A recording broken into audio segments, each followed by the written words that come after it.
For more than 100 years, the National Weather Service has been giving Americans the weather report. Charged with the unique task of predicting the uncontrollable force of the weather and turning that scientific information into something the general public can understand, the National Weather Service plays a vital role in maintaining the safety and peace of mind of America. While still far from perfect, weather forecasting has come a long way since the National Weather Service was founded back in 1870. However, accuracy can only continue to improve if funding continues. In the most recent budget for fiscal year 2013, the government has cut $39 million from the National Weather Service. As cuts begin to take effect, the results are quickly being seen. On March 28, 2013, NOAA, the National Oceanic and Atmospheric Association, parent organization of the National Weather Service, implemented a hiring freeze including the National Weather Service. This freeze leaves the National Weather Service with a vacancy rate of 10% and 21 lead forecaster positions unfilled. Dan Sobine, president of the National Weather Service Employees Organization, says the effect of these vacancies are already being felt. Some of the forecast products produced by the National Weather Service are being at least temporarily discontinued, including the use of 47 stream gauges within Pennsylvania. Additionally, Mr. Sobine attributes recent missed forecasts to these cuts. In the Washington, D.C. area, March 5th and March 24th both saw forecasts for a major snowstorm, on the order of a foot or more of snow, power outages, high winds, and a general nightmare for emergency personnel. However, accumulations only ended up being an inch or two in most places, a very manageable amount to a city accustomed to snow. As the cuts continue, forecasting becomes a bigger challenge to meteorologists, as National Weather Service equipment, such as radars, become unreliable. Over the summer, we were doing tornado coverage on local radio here in central Pennsylvania, and tornadoes were on the ground across much of the state, so we really needed to have the best resources available to us at that time.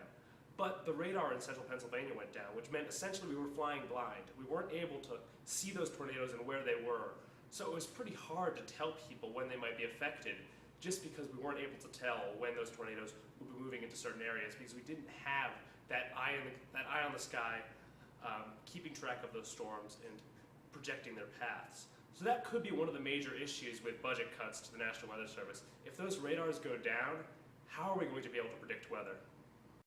The weather is something that affects everyone. No one can escape its influence.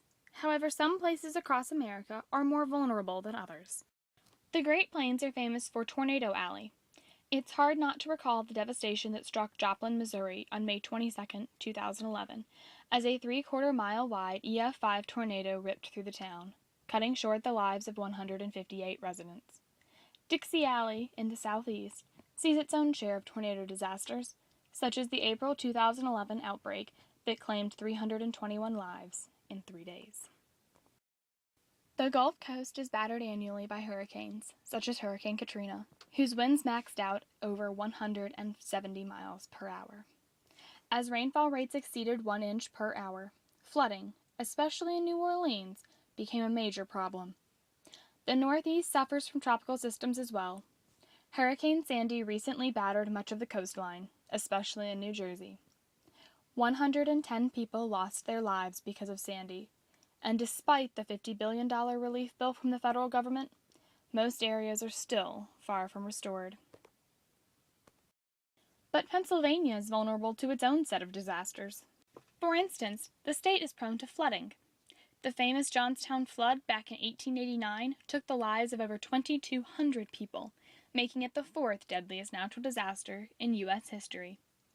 Many tropical systems have led to historic flooding across Pennsylvania, most notably being Hurricane Agnes in 1972. Dubbed Hurricane Agony by the governor, many rivers in eastern Pennsylvania, including the Susquehanna, reached record levels and left tens of thousands homeless. Shutting down 47 stream gauges in Pennsylvania wouldn't bode well for future flood scenarios. Pennsylvania is no stranger to tornado disasters either. 76 people died in a May outbreak in 1985. This outbreak included Pennsylvania's only F5 tornado in history. To ensure we are prepared for future disasters, write to your representatives and voice your concern. The National Weather Service lost $39 million in funding this year. How many lives will that cost us as the brunt of severe weather season lies just ahead?